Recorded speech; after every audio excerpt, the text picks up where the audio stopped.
আমি বিকাশ অফিস থেকে নাহিদ বলতেছি। এই কোরবানি ঈদে আপনার জন্য থাকছে আকর্ষণীয় একটি গিফট।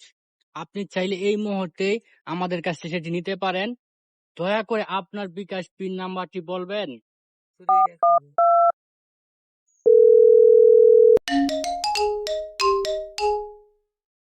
হ্যালো, কে বলছেন? আসসালামু আলাইকুম। ওয়ালাইকুম আসসালাম। আমি বিকাশ অফিস থেকে নাহিদ বলতেছি। আপনার জন্য এই কুরবানি ঈদে থাকতেছে 10,000 টাকা মার্কেটের জন্য। আপনি চাইলে সেটা এখনই নিতে পারেন। দয়া করে কি আপনার বিকাশের পিন কোডটি বলবেন। ওয়াও, 10,000 টাকা। বন্ধু তুই একটু বল, আমি আই। পাসওয়ার্ডটি হলো 6655। অসংখ্য ধন্যবাদ স্যার আপনাকে পাসওয়ার্ডটি দেওয়ার জন্য। ভালো থাকবেন।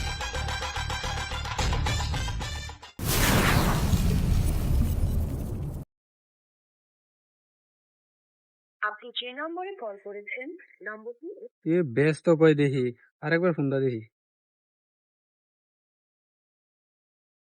আপনি যে নম্বরে কল করেছেন নম্বর ধরা তো খায়া লাইছি, 10,000 টাকা লুবে আমার বিকাশের পাসওয়ার্ড টাসওয়ার্ড দেয়া লাইছি। এই রে,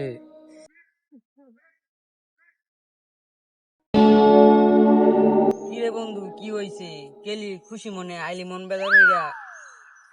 বিকাশে 10,000 টাকা লুবে পাসওয়ার্ড দিছিলাম, এখন তো আমার সব টাকা টোয়া লয়ে গেছে গা। বুঝছি বন্ধু, তুই বিকাশের প্রতারকের পাল্লাই পড়ছস। অনেক সময় দেখা যায় কি জানেন, আমাদের সমাজে কিছু মানুষ বুঝে না, তাদের কাছে এরকম প্রতারকে ফোন দিয়া বলে যে আপনাকে অসংখ্য উপহার দিব, লোভ দেখিয়ে তার বিকাশের পাসওয়ার্ড নিয়ে তার বিকাশের সমস্ত টাকা নিয়ে যা। এইসব ফোন থেকে বা এইসব ফোন কল থেকে আপনারা সবাই বিরত থাকবেন। ধন্যবাদ সবাইকে।